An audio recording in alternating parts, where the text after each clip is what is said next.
अस्सलाम वालेकुम फ्रेंड्स, उम्मीद करती हूँ आप सब लोग खैरियत से होंगे। आज मैं आपके लिए एक new chapter number 7 class 9 new syllabus chapter number 7 energetics, उसका लेक्चर नंबर 1 स्टार्ट करने जा रही हूँ।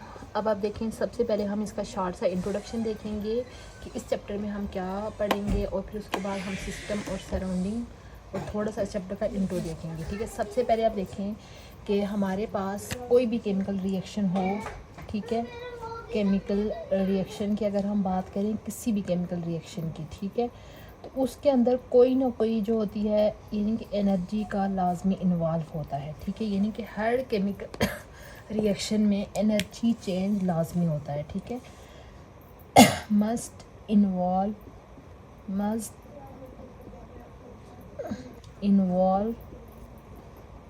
Energy change. ठीक है, यानी कि कोई भी केमिकल रिएक्शन, चाहे वो कुछ सेकंड्स का हो, कुछ महीनों का हो, सालों का हो, या कोई भी हो, ठीक है, चाहे वो फिज़िकल हो, चाहे वो केमिकल हो, उसके अंदर कोई ना कोई जो है वो एनर्जी का चेंज मस्ट इन्वॉल्व होगा। ठीक है, अब वो जो एनर्जी चेंज होगा, या तो एनर्जी चेंज वो दो तरह का होगा। ठीक है, या तो उस रिएक्शन के दौरान एनर्जी एब्ज़ॉर्ब हो रही होगी, यानी वो रिएक्शन एनर्जी को अब्ज़ॉर्ब करके हो रहा होगा, या वो एनर्जी को क्या कर रहा होगा, रिलीज़। यानी कि जब दो चीज़ें आपस में मिल रही होंगी तो उनके मिलने से या तो एनर्जी रिलीज़ होगी या एनर्जी क्या होगी, अब्ज़ॉर्ब होगी। ठीक है, तो यानी ओवरऑल बस आपने ये याद रखना है कि कोई भी केमिकल चेंज एनर्जी चेंजेस के बगैर नहीं है। ठीक है, और फिर एनर्जी चेंजेस जो हो रही हैं वो क्या हो रहा है, या तो एनर्जी उस रिएक्शन के दौरान अब्ज़ॉर्ब होगी, यानी कि वो रिएक्शन एनर्जी को अब्ज़ॉर्ब करके प्रोसीड होगा, या उस रिएक्शन की प्रोसीडिंग के दौरान एनर्जी क्या होगी, रिलीज़ होगी। ठीक है, तो इसी मेन आइडिया को यूज़ करते हुए आजकल जितनी भी मेन यानी कि जो इंडस्ट्रियल अप्लायंस बनाई जाती हैं, ठीक है, इंडस्ट्रियल यानी कि आप समझ लें कि इंडस्ट्रियल एप्लीकेशंस जितनी भी की जाती हैं किसी भी रिएक्शन की, तो उनमें इन एनर्जी चेंजेस को मद्देनज़र रखते हुए जो है वो उन इंस्ट्रूमेंट्स को जो है वो प्रिपेयर किया जाता है कि आया हम ये जो इस रिएक्शन करने जा रहे हैं उसमें एनर्जी अब्ज़ॉर्ब होगी या एनर्जी रिलीज़ होगी। इन तमाम चीज़ों को जहन में रख के किसी भी इंस्ट्रूमेंट को क्या किया जाता है, डिज़ाइन किया जाता है। ठीक है, तो इसी वजह से साइंस में जितनी तरक्की होती जा रही है, तो साइंसदान जो है वो यानी कि वो दिन ब दिन जो है वो इंसानों की बेहतरी के लिए न्यू चीज़ें डिस्कवर करते जा रहे हैं। ठीक है, मेन इसी एनर्जी चेंज को की कैलकुलेशंस करके। अब जो एनर्जी चेंज यानी एनर्जी यूज़ होती है केमिकल रिएक्शन के दौरान, वो उसकी फॉर्म्स की अगर हम बात करें तो एनर्जी जो है वो या तो हीट की फॉर्म में यूज़ होगी या तो लाइट की फॉर्म में यूज़ होगी। ठीक है, यानी कि कुछ रिएक्शन जो है वो हीट के थ्रू प्रोसीड होंगे और कुछ रिएक्शन लाइट के थ्रू प्रोसीड होंगे। ठीक है, अब हम ये तो हमने जनरल देखा, अब हम देख लेते हैं कि what is system and what is surrounding. System and surrounding, ठीक है, सिस्टम इसके नाम से ही और सराउंडिंग इनके नाम से ही आपको आइडिया होगा कि यानी सिस्टम एक ऐसी चीज़ है या ऐसा एक एरिया है जहाँ पे कोई काम किया जा रहा है। ठीक है, तो उसके इर्द गिर्द जितना भी पोर्शन है वो उसकी क्या कहलाएगी, सराउंडिंग कहलाएगी। ठीक है, मैं एक रिएक्शन से चले इसके एग्जांपल वो कर लेती हूँ कि सपोज़ हमारे पास एक बीकर है, इसमें हम कोई रिएक्शन कर रहे हैं। ठीक है, रिएक्शन सपोज़ में यहाँ पे सिंपलेस्ट रिएक्शन यानी कि जो ऑक्सीजन और हाइड्रोजन का हो के वाटर बन रहा है। ठीक है, ये हमारा कोई रिएक्शन है, ये जो बीकर के अंदर जितना भी एरिया है जहाँ पे ऑक्सीजन और हाइड्रोजन प्रेजेंट है, ये पूरा एरिया, ठीक है, वो क्या कहलाएगा, सिस्टम कहलाएगा। इसको क्या बोलेंगे, सिस्टम, इसको बोलेंगे सिस्टम। ठीक है, हम इसकी सिस्टम की डेफिनेशन पहले लिख लेते हैं। Anything under study, anything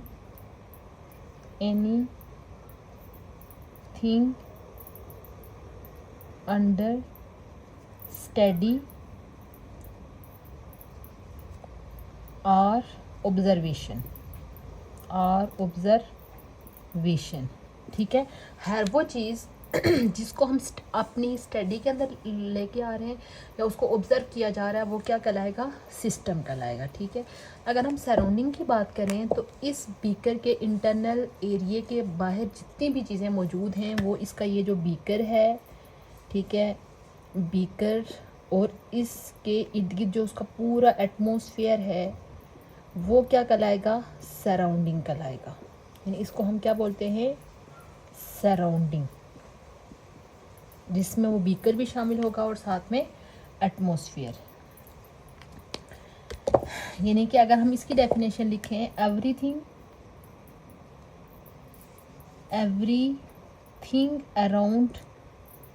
around system के अराउंड हर चीज़ जो है वो क्या कहलाएगी? सराउंडिंग कहलाएगी। और सिस्टम क्या है? वो चीज़ जो कि अंडर स्टडी है या अंडर ऑब्जर्वेशन है वो क्या कहलाएगा? सिस्टम। और उसके अराउंड जितना भी एरिया है वो उसकी क्या कहलाएगी? सराउंडिंग कहलाएगी। ठीक है, उसके बाद मैं जैसे इसमें रिएक्शन के एग्जांपल आपको बता दिए कि कोई भी जब रिएक्शन किसी बीकर में, फनल में या किसी में भी किया जाता है तो वो इंटरनल पोर्शन उसको सिस्टम कहलाएगा और बाहर वाला सारा उसको क्या कहलाएगा? सराउंडिंग कहलाएगा। ठीक है, उसके अलावा भी हम कुछ छोटी छोटी डेफिनेशन हम डिस्कस कर लेते हैं कि एनर्जी क्या होती है और हीट क्या होती है। एनर्जी आप देखें कि इसके नाम से देखेंगे काम करने की सलाहियत, यानी कि किसी काम को करने के लिए जितनी पावर चाहिए होगी, यानी कि हम जितनी ताकत लगा रहे हैं बेसिकली वो क्या होगी? वो है एनर्जी। यानी कि कैपेसिटी टू डू वर्क, इसकी क्या डेफिनेशन है? कैपेसिटी टू डू वर्क, किसी काम को करने की सलाहियत क्या कहलाती है? एनर्जी कहलाती है। ठीक है, तो अगर हम हीट की बात करें, व्हाट इज़ हीट? हीट भी एनर्जी की एक फॉर्म है।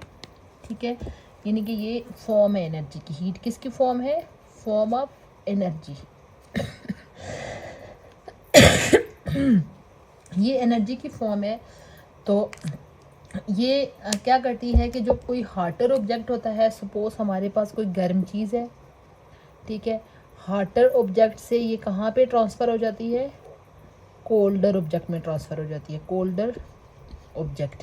ठीक है, इसके आप मिसाल ये ले सकते हैं कि सपोज़ आप देखें कि यहाँ पे अगर हम एक लोहे के रॉड को हीट कर रहे हैं, ठीक है, तो यहाँ पे देखिए इसको यहाँ पे हीटिंग हम इसको दे रहे हैं, तो आप देखें हीट तो हम इस जगह पे कर रहे हैं, लेकिन आपको आहिस्ता आहिस्ता कुछ टाइम बाद देखते जाएंगे कि लोहे का ये जो हिस्सा है ये भी क्या हो जाएगा? गर्म हो जाएगा। तो इससे ये साबित हुआ कि जो हीट होती है वो हार्टर, यानी कि ये गर्म हिस्सा है, वहाँ से कोल्डर एरिया में ज़्यादा जाती है। ठीक है, उसके अलावा आप अपने घर में भी देख सकते हैं, जब आप सालन बनाते हैं तो आप जब ये सालन के लिए जो बर्तन आप यूज़ कर रहे हैं, पॉट यूज़ कर रहे हैं, उसको आप सिलेंडर या गैस जहाँ पे किसी में भी किसी जगह पे भी जो आप चूल्हा यूज़ कर रहे हैं, आग पे बना रहे हैं, तो शुरू में आप देखो कि बिल्कुल उसके जो बॉटम है वो गर्म होगा और आहिस्ता आहिस्ता आप देखेंगे कि उसका वो जो पूरा बर्तन है जिसमें आप खाना बना रहे हैं वो पूरा हीट अप हो गया है। ठीक है, उससे ये साबित हुआ है कि हीट जो होती है वो हमेशा हार्टर रीजन से कोल्डर रीजन की तरफ क्या करती है? मूव करती है। अच्छा, उसके बाद थोड़ा सा जैसे कि मैंने स्टार्ट में हमको बताया कि हमने कहा कि कोई भी जो चेंज है, चाहे वो फिज़िकल चेंज है या केमिकल चेंज है, उसमें एनर्जी का चेंज लाजमी होगा। ठीक है, अब हम एनर्जी चेंज के लिहाज से ओवरऑल देख लेते हैं कि केमिकल रिएक्शन किस तरह के होते हैं।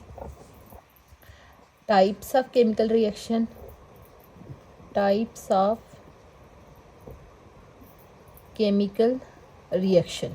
ठीक है, ओवरऑल अगर हम एनर्जी चेंजेस की बेस पे देखें तो केमिकल रिएक्शन दो तरह के होंगे। ठीक है, जैसे हमने कहा कि या तो रिएक्शंस के दौरान हीट अब्जॉर्ब होती है या रिलीज होती है। ठीक है, इस बेस पे ओवरऑल उनको दो टाइप्स में डिवाइड किया जाता है। अगर हमारे पास हीट अब्जॉर्ब हो रही है वो अलग टाइप होगी, उसके बाद अगर हमारे पास हीट रिलीज़ हो रही है तो वो क्या होगी? अलग टाइप होगी। ठीक है, तो अब होता ये है कि कुछ रिएक्शंस इस तरह के होते हैं कि उनके होने के दौरान यानी उनको बाहर से हीट की ज़रूरत नहीं होती।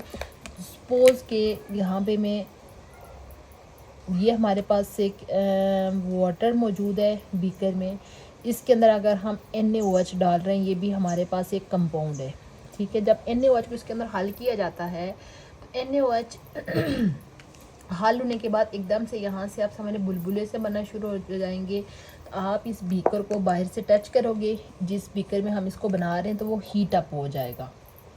वो क्या हो जाएगा? हीट अप हो जाएगा। उससे ये प्रूव होता है कि ये जो NaOH का वाटर में डिज़ोल्व होना है, इस दौरान क्या हुई है? हीट रिलीज़ हुई है, ठीक है। हीट रिलीज़ होने की वजह से उसने, यानी कि जो पूरा सिस्टम है बीकर का, उसका जो टेम्परेचर है वो क्या कर लिया है? इंक्रीज़ कर दिया है, ठीक है। हीट अप होने से मतलब यह है कि temperature of system increase, temperature of system increase. तो जबकि कुछ रिएक्शन ऐसे होते हैं कि जिनको मतलब स्टार्ट होने के लिए वो ऑटोमेटिकली खुद स्टार्ट नहीं होते, उनको हीट की ज़रूरत होती है, यानी कि वो सराउंडिंग से हीट को क्या करेंगे? लेंगे, तभी वो रिएक्शन होंगे, ठीक है। तो अभी मेरे जहन में कोई केमिकल नहीं आ रहा कि कौन सा इस टाइप का होता है, लेकिन जस्ट आप ये समझ लें कि हम सपोज़ कि यहाँ पे कोई भी केमिकल जो है वो इसके अंदर ऐड कर रहे हैं, तो वो केमिकल इस टाइप का होगा कि वो जितना भी वो बीकर होगा या उसकी जो सराउंडिंग है उससे हीट को जज़ब करेगा, ठीक है। अब्ज़ॉर्ब करके वो रिएक्शन करेगा। तो हीट के अब्ज़ॉर्ब करने की वजह से ये होगा कि ये जो कंटेनर है वो आपको क्या फील होगा? ठंडा फील होगा, ठीक है।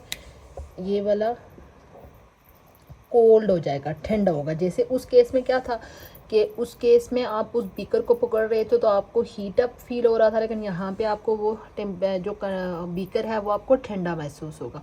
तो उससे ये प्रूव होता है कि ये जो कंपाउंड है, जब वो कंपाउंड इसमें हल हुआ है तो उसने सिस्टम के अंदर से जितनी भी हीट थी उसको अपने अंदर क्या कर लिया है? जज़ब कर लिया है, जिस वजह से as a result temperature of system decrease. इस केस में क्या होगा? टेम्परेचर ऑफ सिस्टम डिक्रीजेस, यानी कि ये दोनों जो है रिएक्शन एक दूसरे के अपोजिट होते हैं। यानी ऐसा रिएक्शन जिसमें हीट अब्जॉर्ब होती है और ऐसा रिएक्शन जिसमें हीट रिलीज होती है, दोनों एक दूसरे के अपोजिट होते हैं। इसका जैसा हम नाम देख लेते हैं, इनकी जो डिटेल है इंशाल्लाह अपने नेक्स्ट लेक्चर में देखेंगे। यानी वो रिएक्शन जहाँ पे हीट अब्जॉर्ब होती है, इन रिएक्शन को बोला जाता है एंडोथर्मिक। एंडोथर्मिक, ठीक है। यानी एंडो के नाम से है कि हीट को अंदर लेके जा रहे हैं, और वो रिएक्शन जहाँ पे हीट को निकाला जा रहा है उसको बोलते हैं एक्सोथर्मिक। एक्सोथर्मिक यानी हीट क्या करेगी? निकलेगी। अब एंडोथर्मिक और एक्सोथर्मिक की जो डिटेल है इंशाल्लाह अपने इनकमिंग लेक्चर के अंदर देखेंगे कि हमारी डेली लाइफ में कौन कौन से रिएक्शंस हमारे इर्द गिर्द हो रहे हैं जो कि एज आ एंडो बिहेव कर रहे हैं, और वो कौन कौन से रिएक्शंस हो रहे हैं जो कि एज आ एक्सो बिहेव कर रहे हैं, ठीक है। आज के लेक्चर का सम अप कर लेते हैं। आज का हमारा चैप्टर नंबर 7 एनर्जेटिक्स का लेक्चर नंबर 1 था। आज हमने इसका शॉर्ट से इंट्रोडक्शन देखा कि हमारे इर्द गिर्द जितने भी केमिकल रिएक्शन, चाहे वो फिज़िकल हैं या केमिकल हैं, जो भी हैं, उनके दौरान लाजमी जो है वो एनर्जी का इन्वॉल्व होता है, एनर्जी का चेंज हो रहा होता है, ठीक है। या तो एनर्जी अब्जॉर्ब होती है या एनर्जी रिलीज़ होती है। फिर हमने कहा कि ये जो एनर्जी का अब्जॉर्ब होना या रिलीज़ होना है, इसी की कैलकुलेशन की बेस पे इंडस्ट्रीज़ के अंदर जितने भी इंस्ट्रूमेंट्स बनाए जाते हैं या जितने भी प्रोसेसेस किए जाते हैं वो इन्हीं चीज़ों को यूज़ करते हुए देखा जाता है। उसके बाद हमने देखा कि ओवरऑल ये जो एनर्जी का चेंज होता है वो या तो दो तरीक़ों से होता है, या तो हीट यूज़ होती है या लाइट यूज़ होती है।